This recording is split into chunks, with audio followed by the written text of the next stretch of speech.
8. रात के 3 बज रहे थे और आयशा भाभी को आइस पाई और ठप्पा वाला खेल सूझ रहा था।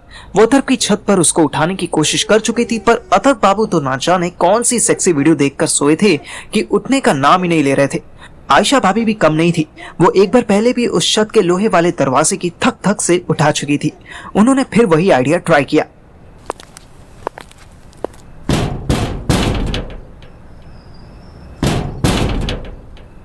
आयशा ने 2 बार दरवाजा बजाया और फिर रूम में चेक करने गई कि अथर्व उठा या नहीं, पर मेरा आलसी दोस्त तो अभी भी खोड़ी बेचकर सोया हुआ था। आयशा ने एक बार फिर डोर नॉक वाली ट्रिक ट्राई की, लेकिन इस बार भी कोई फर्क नहीं पड़ा। सुबह होने से पहले उसे वापस भी जाना था। आयशा अपना छोटा वाला फोन आज ब्रा में छुपाकर साथ लाई थी। उसने अथर्व का फोन उठाकर उसके कान के पास रख दिया और कॉल मिलाई।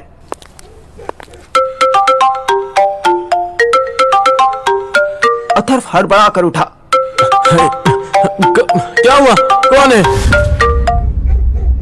आयशा उसके सामने फोल्डिंग बेड पर बैठ गई और अथर्व का सर सहलाने लगी। शांत हो जाओ, हम हैं। ओह, 3 बज गए क्या? सॉरी, पता नहीं था, आंख लग गई थी मेरी। अरे 3:15 हो गए।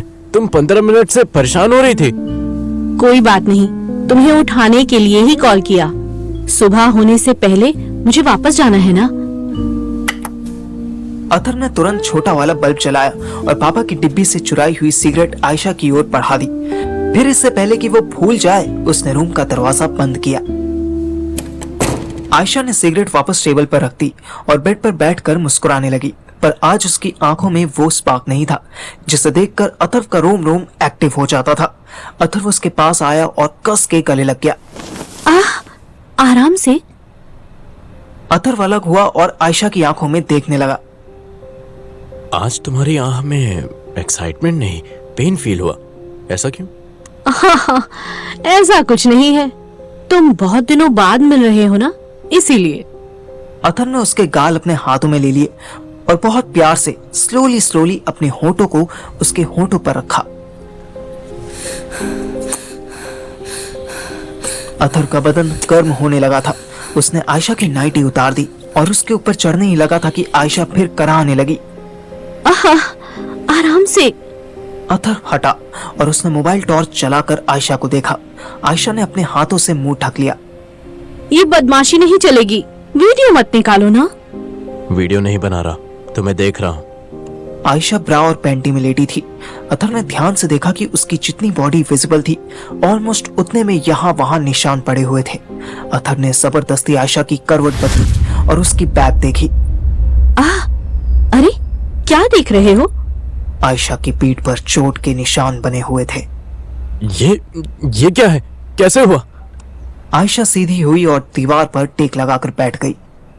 वो बताया तो था कि सीढ़ियों से गिर गई थी। हाँ, ग्रेट वॉल ऑफ चाइना से गिरी थी क्या? पूरी बॉडी पर ब्रूजेस पड़ गए हैं। सच सच बताओ, क्या हुआ? हुसैन अंकल ने मारा तुम्हें? आयशा मुंह चुराने लगी, फिर धीरे से बोली।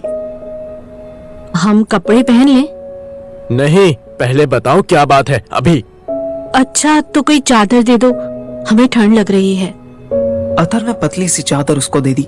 आयशा ने खुद को गर्दन तक ढक लिया।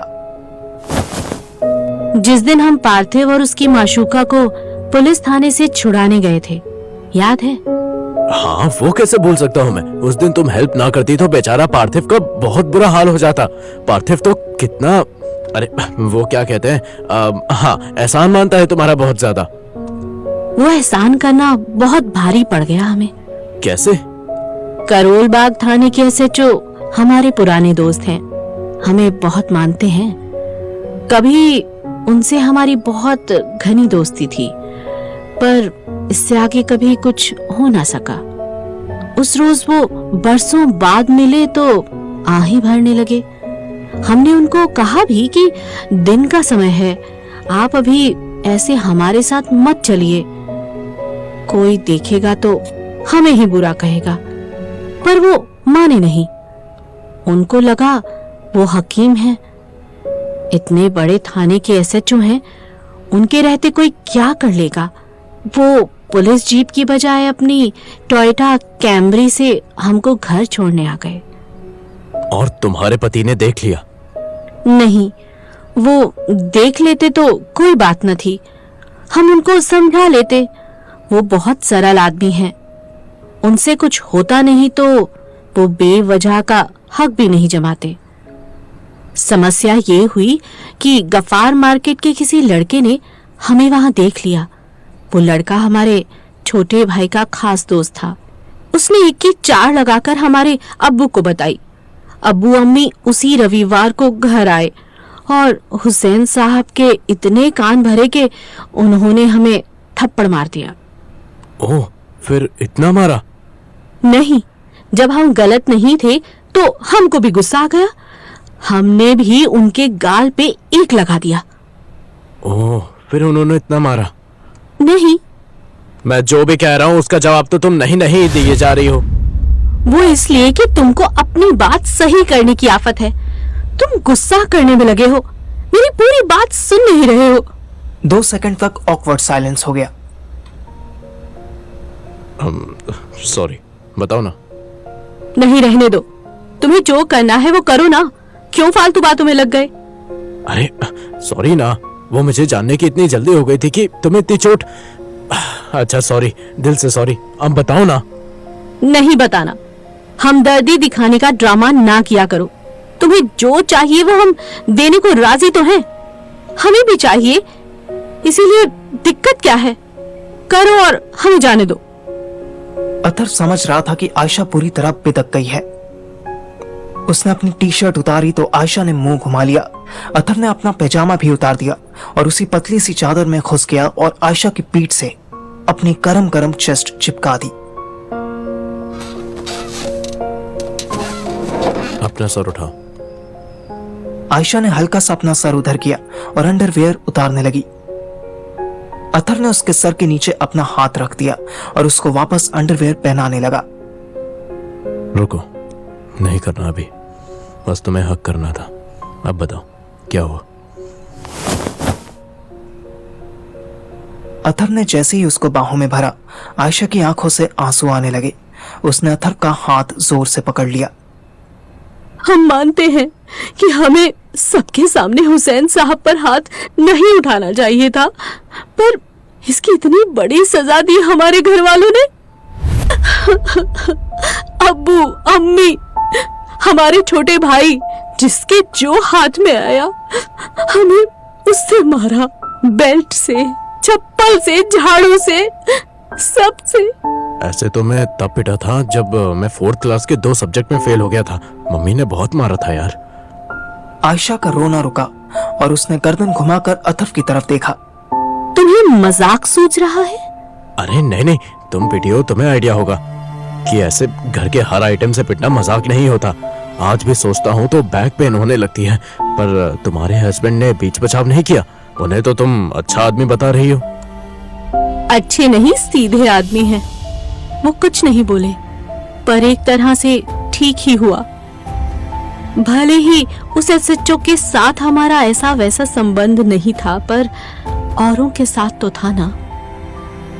तुम्हारे साथ भी तो है। यूं समझ लिया कि ऊपर वाले ने अपने गुनाहों की सजा दे दी हमें। और तुम फिर भी मुझसे मिलने आ गई। हाँ, पिछले गुनाहों का हिसाब हो गया था तो सोचा कुछ नया इकट्ठा कर लेती हूँ। आयशा ने मुस्कुराते हुए अपने आंसू पोंछे। अतर ने उसके गाल पर किस किया और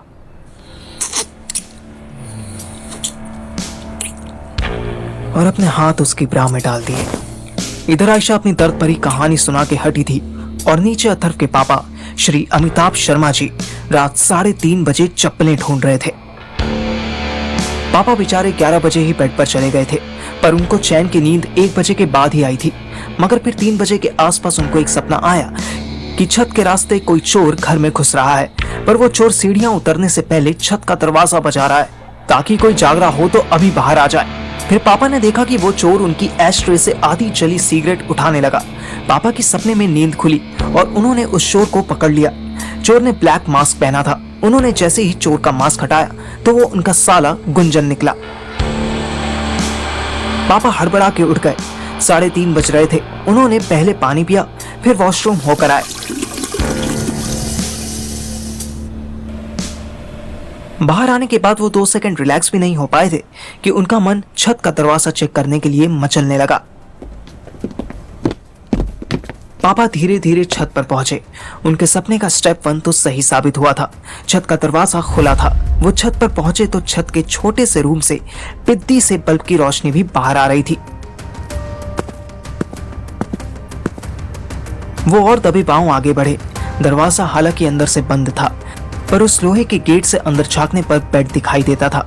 पापा को वहां अथर्व तो सोता दिखाई, साथ में एक लंबे बाल वाली औरत भी दिखी जिसकी नंगी पीठ उनकी तरफ थी। वो उसका चेहरा नहीं देख पाए। पापा को शायद बहुत गुस्सा आया होगा या शायद वो अथर्व से और नाराज हुए होंगे, लेकिन उन्होंने तब एक ऐसा अनएक्सपेक्टेड स्टेप लिया जिसकी ना अथर्व को उम्मीद थी, ना मैं कभी सपने में सोच सकता था।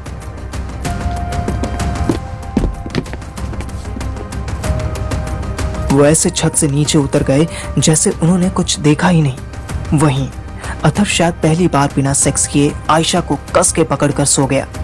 आयशा भी शायद एक अरसे बाद इतने सुकून से अथर्व की बाहों में लेटी थी, उसको भी तुरंत नींद आ गई।